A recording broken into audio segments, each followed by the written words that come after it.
Hey, before we get into this episode of Random Cool, episode 6, I just wanted to mention and remind some of you that this is the third day of the Edelhout edition Black Roses playing cards by Daniel Snyder. It only lasts 7 days. This Saturday is the last day of the campaign, so make sure you run over and check out what he has to offer. The Edelhout edition is like the successor of the Red Roses. It's a much deeper, rich red collar. It's also fully marked with a reader back design, so there's no marking system like you might be thinking. It's completely reader back. They're so easy to read, suit, and value. He also has the Daniel Snyder signature V2 playing cards, all white back design, with of course the Snyder signature. Such a wonderful looking deck. And today is the last 24 hours of the first come, first serve special, where you just get a bunch of stuff for such a really good price. What is up, folks? Welcome back to Ever So Slight. Jorge Anito here. Thanks for stopping by once again. Hey, welcome back. Welcome to episode 6 of Random Cool. Wow, 6 episodes so far. We're really moving right along with this series. A series where I try to curate the lesser known oddities. We're coming in strong at number 5 with a really cool move from Bill Goodwin all the way from 1992. This is the 2-ton turnover. It is a card force that also doubles as a card switch and triples as a card control. So you just simply start by going in a hand-to-hand spread. The spectator calls out stop wherever they'd like. Let's say they say stop right here. You'll turn over their card, which just happens to be the Queen of Diamonds. Turn it back over. Put it somewhere. Lose it in the deck. Wherever you would like. Obviously not on the bottom nor the top. What was that? The Queen of Diamonds? It's actually second from bottom. How you would control this now would be one of these one kind of shuffles, right? Where you just control it back to the bottom. But essentially you're forcing the second from bottom card. There's not a lot of second from bottom stuff, the Greek deal, what have you. But anyway, yeah, so you'd be forcing the second from bottom. We'll stay with the Queen of Diamonds. This is a really neat move, so okay, you'll go into the hand-to-hand spread, and you want to kind of go fairly quick because you want them to call out stop pretty close to the bottom, about like a fourth of the deck left. Once they call out stop, you'll break away, and you'll get a pinky. You'll do a pinky pull down on the bottommost card, and you're going to quite literally turn over every single thing above that. You would think this wouldn't work. In fact, that's what I thought when I was first looking at this. But when you you have this whole spread of cards, you're coming over, and you're really turning it over with your ring finger, right? So that's what I'm doing. You would think there's such a discrepancy with all these cards, but just think about it. When you would just turn over the top card, you see all these cards, there really is no discrepancy. Because all these cards just looks like the cards sitting underneath of their card. So anyway, once you turn this card back over, maintaining a pinky pull down, and you just kind of do it quick, right? Nonchalant, push over the indifferent card now. Put it in there, right? Lose it. And what's cool about this is you could kind of play around. You don't have to draw attention to, it's not on the bottom. You could just kind of do some kind of square up action, making sure that they see the bottom card. There's also not on the top, obviously. And like I said, you could just, do some kind of false shuffle, bringing it back to the bottom, or you could bring it to the top.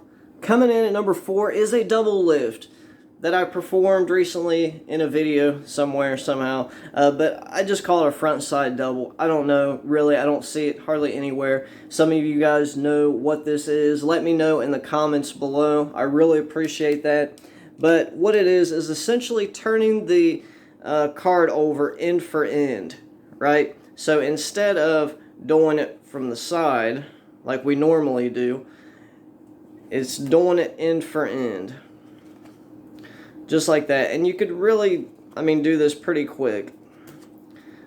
And it kind of feels like a stud deal where you're dealing cards, you know, straight or face up like that or like this, right?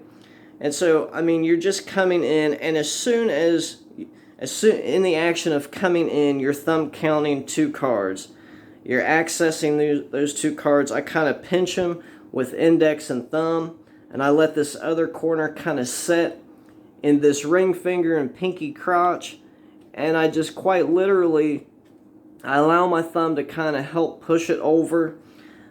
That's not true. What I do, I bring it forward, and it's kind of using the middle and the thumb of the other hand as kind of like rails, right? And then I turn it over. Then I push everything forward far enough to where I can access it again, turn it over once again, and then you go into it. Really simple, really easy. Something different, just a different kind of double, quite literally. Alright, my friends, coming in at number 3 is the Angle Slide Miss Show by our good friend Stephen Hobbs. This is a convincer. This is a convincer, and it's a really cool one, and it looks a little something like this. So for this demonstration, we're just going to use the top card, which happens to be the Ace of Hearts. We'll place it somewhere in the middle, let you see it just real quick. And yeah, it's on top.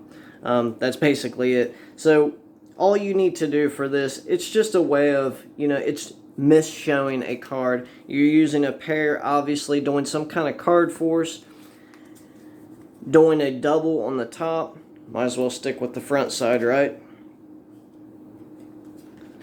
And so you're taking the indifferent card, which is the Ace of Diamonds, or whatever pair you're using. Now, how he originally does this, he will thumb it off like this, and then he will go into a spread and then place it in there. Hence the Angle Slide Miss Show. And then he pushes this in all the way to where the only thing visible is going to be the A, right?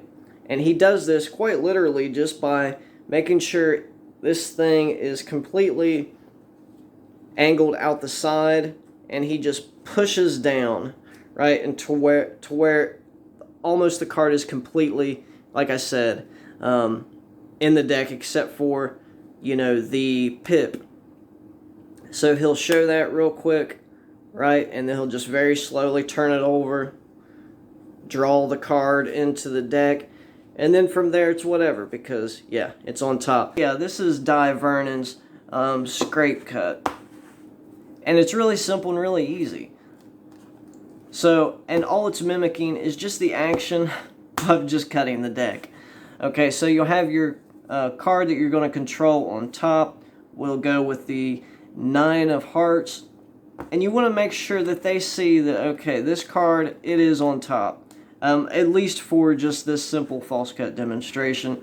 You can find application in something else. But for our purposes, so it's on top, and all you're doing is drawing out the bottom packet underneath. And you think about it, whenever you do a false cut in this manner, you take up the top packet, and it's very visibly up here above the deck before you set it down on the table, right?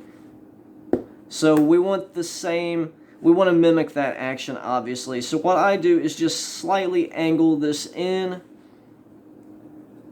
and I very quickly pull this packet up. So as soon as I angle this in, I just bring this up. This is one of those things that has to be done kind of quick, also nonchalant, not drawing a lot of attention to it. But once you have that done, I like to pull this card out, place that on top, so it really does seem like, hey, that was that card. It just, the deck got cut. Right, when in reality it didn't. So, and you're just using some, you're playing with depth manipulation. So, like I said, bringing this packet up ever so quickly, putting it down, maybe pulling this card out, placing this on top. But my friends, that is Dai Vernon's scrape cut. good false cut, give it a try. Just gonna have the spectator call out stop wherever they want, because you know that's what we do here. Let's say they say stop here, King of Hearts, place it right here, and I'm just gonna break off the rest of the deck in the same fashion. Let's go ahead and finish it out. Smush everything together. On top. Coming in at number 1 is a true underground legend, JT Sexton. This is his tabled card control. Man, this is a tough one. It's a little difficult for sure, but it is rewarding. And it's such a unique move, man. Let's go ahead and take a look at it. So what you're going to do is just start by breaking off a few packets, about 6 to 7 cards in this manner, and you're going to lay this packet straight down. The other packet you're going to lay straight on top of it, but just a little over, right? So you're essentially creating this spread, right? And you want to get about 3 packets down before the spectator calls out stop. So that's why I like to go ahead and go into it, make sure I get 1 packet down, and then I say I'll just have the spectator call out stop, and hopefully by then I have at least 3 packets down, because what this creates is like a stair step, just like a downward stair step. And so hopefully they call out stop about the 3rd packet. Not a big deal if you have a 4th one or even a 5th one, because what you want to do is once they call out stop, you're going to turn over this card and you're going to place it literally kind of close to the end, but it's on those steps. So from here, you could cover the cards up. In fact, that's what you want to do. You want to break off another packet of about 5 or 6 and throw right on top of it, but it has to go over it, right? Because you're going to want to, it's going to be important here in a minute. And you're going to finish out the deck in this manner. You can even come back here and throw more cards on top, just like so. And so what seems like something that is hopelessly lost, let me get in on this a little bit better. So you're keeping an eye on that first packet that you threw on top of the selection, which went a little bit over it. And so in the action of just kind of smushing everything together, just squaring everything up, you're actually picking up above the selection. You're coming over, and right here's the selection. You're going to pop this up with your hand, and it's just going to ride on top of those steps and on top of everything. It's kind of hard to do it slow, but yeah. So just one more time, we'll just break off some packets and the spectator can call out stop wherever they want. Let's say they call out stop here. We got the Jack of Diamonds, and you lay it right on those steps. And you don't have to do it, you know, real carefully. You could just kind of, you know, throw it down nonchalantly. But the next time you have to make sure that this packet that goes on top goes over it a little bit. So I'm not gonna cover the card up so you can actually see it. It might make it a little easier to follow. So it's right here. So I'm grabbing that first packet in the action of just squaring everything up and sliding it all together. What I'm actually doing is pushing everything forward until I can access this card. And then I'm going to cause it to, I pull it out with my pinky, by the way. And then I cause it to ride to the top. Alright, my friends, there you have it. It's a wrap. Episode 6 of Random Cool in the bag. There you have it. Let me know in the comments below exactly what you think. Jorge Nito, aka Ever So Slight, signing off. Be blessed.